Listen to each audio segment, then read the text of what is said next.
Good morning students. बेटा उम्मीद है तुसी अपना चैप्टर सैकेंड है जो कंप्लीट कर लिया होगा। एकता विच बल ਉਹਦੇ क्वेश्चन आंसर ਤੇ बुक वर्क कंप्लीट पूरे कर लए होने हैं बुक के उपर। ਅੱਜ ਆਪਾਂ ਪੜਾਂਗੇ ਕਰੁੰਬਲਾ किताब ਦੇ ਵਿੱਚ ਪਾਠ ਨੰਬਰ 3 ਜਿਹਦਾ ਨਾਂ ਹੈ ਚਾਚਾ ਨਹਿਰੂ। ਇਹ ਵੀ ਸੰਪਾਦਕ ਦਾ ਹੀ ਲਿਖਿਆ ਹੋਇਆ ਹੈ। ਸੰਪਾਦਕ ਕੌਣ ਹੈ ਸਾਡੀ ਬੁੱਕ ਦਾ? ਨਰਿੰਦਰ ਸਿੰਘ ਦੁੱਗਲ ਤੇ ਜਸਵੀਰ ਕੌਰ। ਇਸ ਪਾਠ ਦੇ ਵਿੱਚ ਸਾਨੂੰ ਲੇਖਕ ਨੇ ਕੀ ਦੱਸਿਆ? ਇਸ ਪਾਠ ਵਿੱਚ ਪੰਡਿਤ ਜਵਾਹਰ ਲਾਲ ਨਹਿਰੂ ਜੀ ਦੇ ਜੀਵਨ ਬਾਰੇ ਦੱਸਿਆ ਗਿਆ ਹੈ। ਬੱਚੇ ਪੰਡਿਤ ਜੀ ਨੂੰ ਚਾਚਾ ਨਹਿਰੂ ਆਖ ਕੇ ਬੁਲਾਉਂਦੇ ਸਨ। ਉਹਨਾਂ ਦਾ ਜਨਮ ਦਿਵਸ ਹਰ ਸਾਲ 14 ਨਵੰਬਰ ਵਾਲੇ ਦਿਨ ਮਨਾਇਆ ਜਾਂਦਾ ਹੈ। ਇਹਨਾਂ ਦੇ ਯਤਨਾਂ ਸਦਕਾ ਹੀ ਭਾਰਤ ਸਾਡਾ ਆਜ਼ਾਦ ਹੋਇਆ ਸੀ। ਠੀਕ ਹੈ। ਚਾਚਾ ਨਹਿਰੂ ਜੀ ਦੇ ਜੀਵਨ ਬਾਰੇ, ਭਾਵ ਉਹਨਾਂ ਦਾ ਜਨਮ ਕਿਵੇਂ ਹੋਇਆ, ਕਿੱਥੇ ਹੋਇਆ ਸੀ ਅਤੇ ਉਹਨਾਂ ਨੇ ਕੀ ਕੰਮ ਕੀਤੇ ਸੀ, ਕਿੱਥੇ ਤੱਕ ਉਹ ਪੜ੍ਹੇ ਸੀ ਅਤੇ ਆਪਣੇ ਦੇਸ਼ ਨੂੰ ਆਜ਼ਾਦ ਕਰਾਉਣ ਦੇ ਵਿੱਚ ਉਹਨਾਂ ਨੇ ਕੀ ਯੋਗਦਾਨ ਪਾਇਆ। ਇਹ ਸਾਰੀ ਜਾਣਕਾਰੀ ਸਾਨੂੰ ਲੇਖਕ ਇਸ ਪਾਠ ਦੇ ਵਿੱਚ ਦੇ ਰਿਹਾ ਹੈ।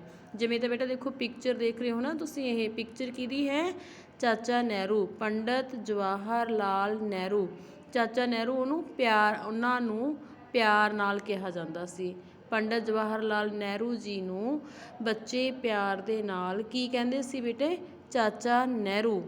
ਠੀਕ ਹੈ। ਹੁਣ ਬੇਟਾ ਆਪਾਂ ਪਾਠ ਪੜ੍ਹਦੇ ਹਾਂ। ਪਾਠ ਦੇ ਵਿੱਚ ਵੇਖਦੇ ਹਾਂ। ਪਿਆਰੇ ਬੱਚਿਓ, ਕੀ ਤੁਹਾਨੂੰ ਪਤਾ ਹੈ ਚਾਚਾ ਨਹਿਰੂ ਕੌਣ ਸਨ? ਪੰਜਾਬੀ ਵਾਲੀ ਮੈਡਮ ਕੁਲਜੀਤ ਨੇ ਪੁੱਛਿਆ। ਹੁਣ ਦੇਖੋ ਬੇਟਾ ਇਹ ਇੱਕ ਜਮਾਤ ਦਾ ਸੀਨ ਹੈ ਜਿਹਦੇ ਵਿੱਚ ਪੰਜਾਬੀ ਵਾਲੇ ਮੈਡਮ ਜਿਨ੍ਹਾਂ ਦਾ ਨਾਂ ਕੁਲਜੀਤ ਹੈ, ਉਹਨਾਂ ਨੇ ਬੱਚਿਆਂ ਨੂੰ ਪੁੱਛਿਆ ਵੀ ਬੱਚਿਓ ਕੀ ਤੁਹਾਨੂੰ ਪਤਾ ਹੈ ਵੀ ਚਾਚਾ ਨਹਿਰੂ ਕੌਣ ਸਨ? ਵੀ ਤੁਸੀਂ ਜਾਣਦੇ ਹੋ ਵੀ ਚਾਚਾ ਨਹਿਰੂ ਜੀ ਕੌਣ ਸਨ? ਨੈਕਸਟ, ਹਾਂਜੀ ਮੈਡਮ ਜੀ, ਸਾਨੂੰ ਸਾਰਿਆਂ ਨੂੰ ਪਤਾ ਹੈ ਚਾਚਾ ਨਹਿਰੂ ਪੰਡਿਤ ਜਵਾਹਰ ਲਾਲ ਨਹਿਰੂ ਸਨ। ਹੀਨਾ ਨੇ ਦੱਸਿਆ। ਕਿਸ ਬੱਚੇ ਨੇ ਦੱਸਿਆ? ਹੀਨਾ ਲੜਕੀ ਨੇ ਦੱਸਿਆ ਵੀ ਸਾਨੂੰ ਪਤਾ ਹੈ ਵੀ ਕੌਣ ਸੀਗੇ ਪੰਡਿਤ ਜਵਾਹਰ ਲਾਲ ਨਹਿਰੂ ਨੂੰ ਚਾਚਾ ਨਹਿਰੂ ਕਿਹਾ ਜਾਂਦਾ ਹੈ। ਠੀਕ ਹੈ ਬੇਟਾ। ਕੀ ਦੱਸਿਆ? ਹੀਨਾ ਨੇ ਬਿਲਕੁਲ ਠੀਕ ਦੱਸਿਆ। ਪੰਡਿਤ ਜਵਾਹਰ ਲਾਲ ਨਹਿਰੂ ਸਾਡੇ ਦੇਸ਼ ਦੇ ਪਹਿਲੇ ਪ੍ਰਧਾਨ ਮੰਤਰੀ ਸਨ। ਉਹ ਬੱਚਿਆਂ ਨਾਲ ਬਹੁਤ ਪਿਆਰ ਕਰਦੇ ਸਨ। ਇਸ ਕਰਕੇ ਬੱਚੇ ਉਹਨਾਂ ਨੂੰ ਚਾਚਾ ਨਹਿਰੂ ਕਹਿ ਕੇ ਬੁਲਾਉਂਦੇ ਸਨ। ਮੈਡਮ ਨੇ ਕੀ ਦੱਸਿਆ ਵੀ ਜੋ ਹੀਨਾ ਨੇ ਆਨਸਰ ਦਿੱਤਾ ਹੈ ਉਹ ਬਿਲਕੁਲ ਸਹੀ ਦਿੱਤਾ ਹੈ। ਅਸੀਂ ਪੰਡਿਤ ਜਵਾਹਰ ਲਾਲ ਨਹਿਰੂ ਜੀ ਨੂੰ ਹੀ ਚਾਚਾ ਨਹਿਰੂ ਕਹਿੰਦੇ ਹਾਂ ਅਤੇ ਇਹ ਸਾਡੇ ਪਹਿਲੇ ਪ੍ਰਧਾਨ ਮੰਤਰੀ ਸੀ। ਜਦੋਂ ਸਾਡਾ ਭਾਰਤ ਦੇਸ਼ ਅੰਗਰੇਜ਼ਾਂ ਤੋਂ ਆਜ਼ਾਦ ਹੋਇਆ ਸੀ ਤਾਂ ਸਭ ਤੋਂ ਪਹਿਲੇ ਪ੍ਰਧਾਨ ਮੰਤਰੀ ਪ੍ਰਾਈਮ ਮਿਨਿਸਟਰ ਕੌਣ ਸੀਗੇ ਬੇਟਾ? ਪੰਡਿਤ ਜਵਾਹਰ ਲਾਲ ਨਹਿਰੂ ਜੀ। ਕੌਣ ਸੀ ਸਾਡੇ ਪਹਿਲੇ ਪ੍ਰਧਾਨ ਮੰਤਰੀ? ਪੰਡਿਤ ਜਵਾਹਰ ਲਾਲ ਨਹਿਰੂ ਜੀ। ਉਹ ਬੱਚਿਆਂ ਨਾਲ ਬਹੁਤ ਪਿਆਰ ਕਰਦੇ ਸੀ, ਜਿਸ ਕਰਕੇ ਬੱਚੇ ਉਹਨਾਂ ਨੂੰ ਕੀ ਕਹਿ ਕੇ ਬੁਲਾਉਂਦੇ ਸੀ? ਚਾਚਾ ਨਹਿਰੂ। ਠੀਕ ਹੈ ਬੇਟਾ। ਨੈਕਸਟ, ਮੈਡਮ ਜੀ ਚਾਚਾ ਨਹਿਰੂ ਦਾ ਜਨਮ ਦਿਨ ਆਪਾਂ ਪਿਛਲੇ ਸਾਲ ਵੀ ਮਨਾਇਆ ਸੀ, ਮੈਨੂੰ ਪੂਰੀ ਤਰ੍ਹਾਂ ਯਾਦ ਹੈ। ਪਿਛਲੇ ਸਾਲ ਮੈਂ ਦੂਸਰੀ ਵਿੱਚ ਪੜ੍ਹਦੀ ਸਾਂ, ਦੀਪਿਕਾ ਬੋਲੀ। ਹੁਣ ਦੇਖੋ ਹੋਰ ਇੱਕ ਲੜਕੀ ਨੇ ਸਵਾਲ ਪੁੱਛਿਆ ਵੀ ਆਪਾਂ ਲਾਸਟ ਈਅਰ 14 ਨਵੰਬਰ ਨੂੰ ਉਹਨਾਂ ਦਾ ਜਨਮ ਦਿਨ ਮਨਾਇਆ ਸੀ, ਵੀ ਮੈਨੂੰ ਹੁਣ ਵੀ ਯਾਦ ਹੈ ਵੀ ਪਿਛਲੇ ਸਾਲ ਜਦੋਂ ਮੈਂ ਕਿਹੜੀ ਕਲਾਸ ਵਿੱਚ ਪੜ੍ਹਦੀ ਸੀ? ਦੂਜੀ ਦੇ ਵਿੱਚ। ਦੀਪਿਕਾ, ਤੇਰੀ ਯਾਦ ਸ਼ਕਤੀ ਬਹੁਤ ਤੇਜ਼ ਹੈ। ਪੰਡਿਤ ਨਹਿਰੂ ਜੀ ਦਾ ਜਨਮ ਦਿਨ ਬਾਲ ਦਿਵਸ ਦੇ ਰੂਪ ਵਿੱਚ ਮਨਾਇਆ ਜਾਂਦਾ ਹੈ। ਇਸ ਦਿਨ ਬੱਚੇ ਆਪਣੇ ਚਾਚਾ ਨਹਿਰੂ ਜੀ ਦੇ ਖੂਬ ਗੀਤ ਗਾਉਂਦੇ ਹਨ। ਕਹਿੰਦੇ ਵੀ ਮੈਡਮ ਦੀਪਿਕਾ ਨੂੰ ਕਹਿੰਦੇ ਹੈ ਵੀ ਬੇਟਾ ਤੇਰੀ ਯਾਦ ਸ਼ਕਤੀ ਹੈ ਜਿਹੜੀ ਬਹੁਤ ਜ਼ਿਆਦਾ ਤੇਜ਼ ਹੈ, ਵੀ ਤੈਨੂੰ ਯਾਦ ਹੈ ਵੀ ਆਪਾਂ ਪਿਛਲੇ ਸਾਲ ਪੰਡਿਤ ਜਵਾਹਰ ਲਾਲ ਨਹਿਰੂ ਜੀ ਦਾ ਜਨਮ ਦਿਵਸ ਮਨਾਇਆ ਸੀ। ਜਿਹੜਾ ਬੇਟਾ ਉਹਨਾਂ ਦਾ ਜਨਮ ਦਿਨ ਹੈ ਉਹ ਕਿਸ ਰੂਪ ਵਿੱਚ ਮਨਾਇਆ ਜਾਂਦਾ ਹੈ? ਬਾਲ ਦਿਵਸ।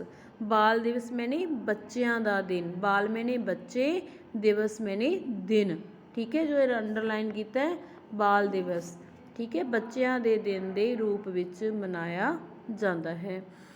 ਇਸ ਦਿਨ ਬੱਚੇ ਕੀ ਕਰਦੇ ਆ, ਕਿਵੇਂ ਮਨਾਉਂਦੇ ਆ? ਦੇਖੋ ਬੇਟਾ, ਕਈ ਬੱਚੇ ਉਹਨਾਂ ਦੇ ਨਾਲ ਸੰਬੰਧਿਤ ਗੀਤ ਗਾਉਂਦੇ ਆ, ਠੀਕ ਹੈ, ਜਾਂ ਉਹਨਾਂ ਦੇ ਕਲਰਿੰਗ ਕਰਦੇ ਆ, ਕਾਰਡਸ ਬਣਾਉਂਦੇ ਆ, ਜਿੱਦਾਂ ਵੀ ਉਹਨਾਂ ਨੂੰ ਅੱਛਾ ਲੱਗਦਾ ਉਸੇ ਹਿਸਾਬ ਦੇ ਨਾਲ, ਉਸੇ ਤਰੀਕੇ ਦੇ ਨਾਲ ਬੱਚੇ ਆ ਜਿਹੜੇ ਆਪਣਾ ਫੰਕਸ਼ਨ ਜਿਹੜਾ ਕਰਦੇ ਆ।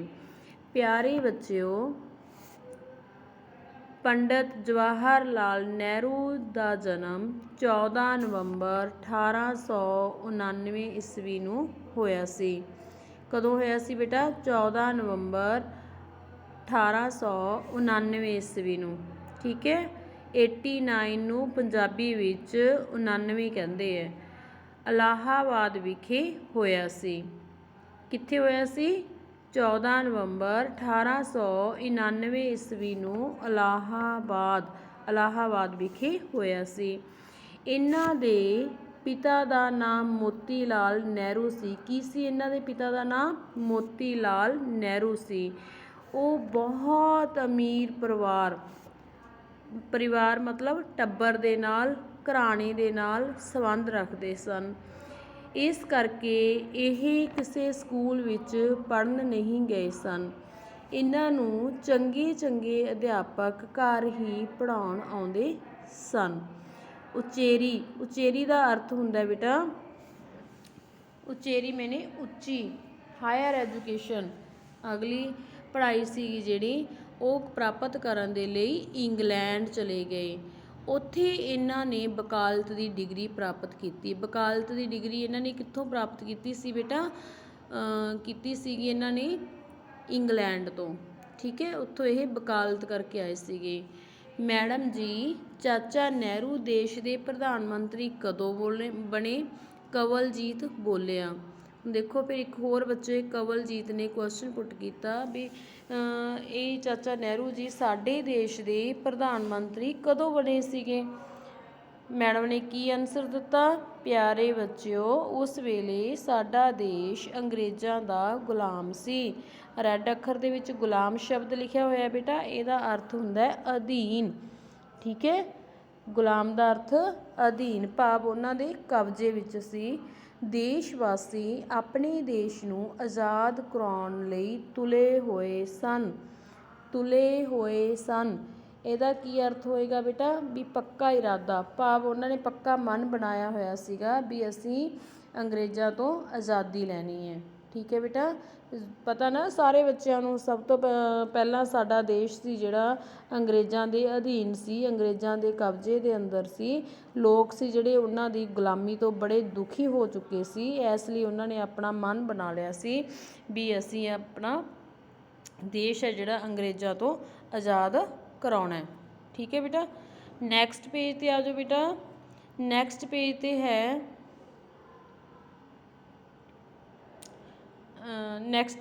ਹੈ ਬੇਟਾ ਤੁਲੇ ਹੋਏ ਤੋਂ ਸਨ ਬੇਟਾ। ਇੱਕ ਇਸ ਲਾਈਨ ਰਹਿ ਗਈ ਹੈ, ਪੰਡਤ ਜੀ ਵੀ ਮਹਾਤਮਾ ਗਾਂਧੀ ਜੀ ਦੇ ਨਾਲ ਰਲ ਕੇ ਦੇਸ਼ ਸੇਵਾ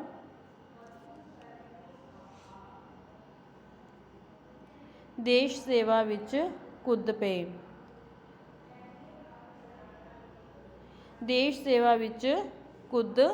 ਪਏ।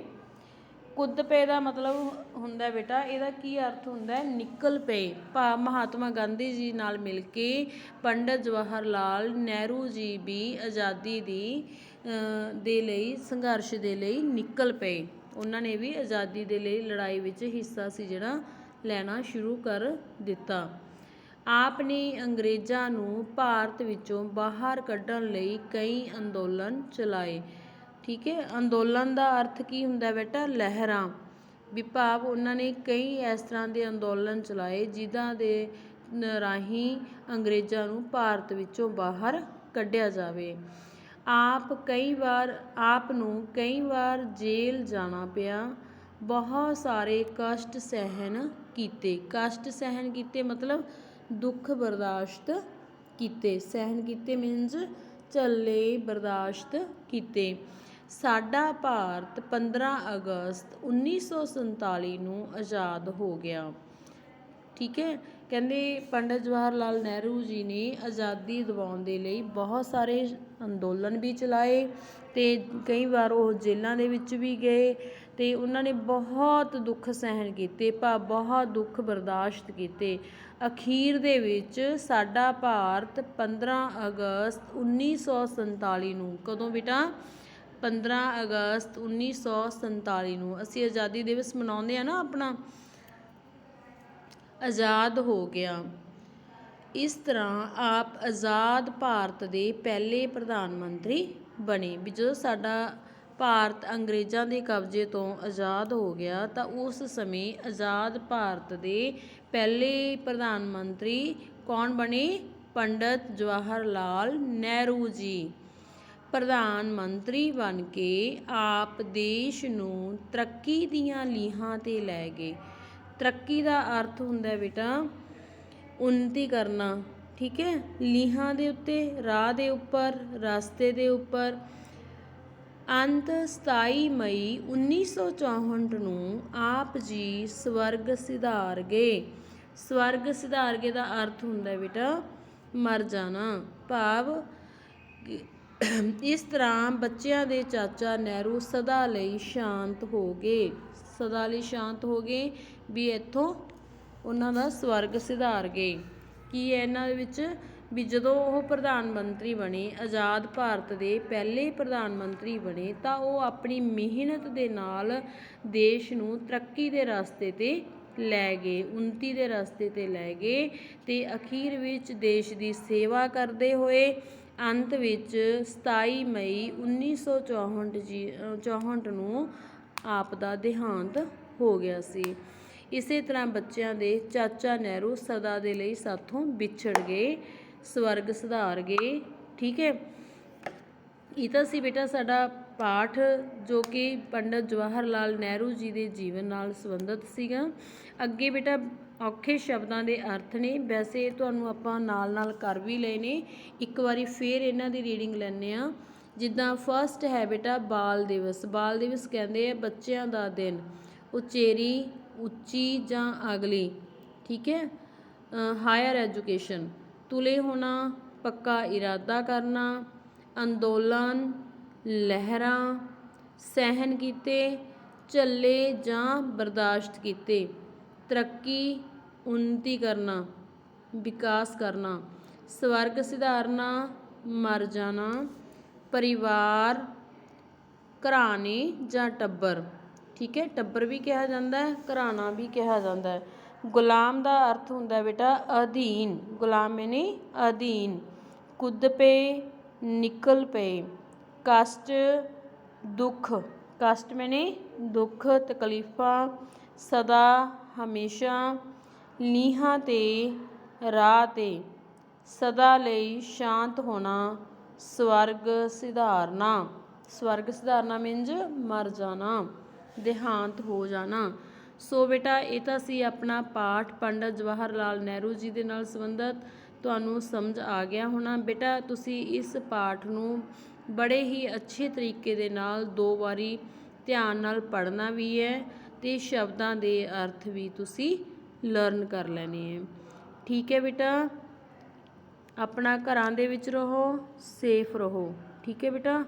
ਓਕੇ, ਟੇਕ ਕੇਅਰ ਬੇਟਾ।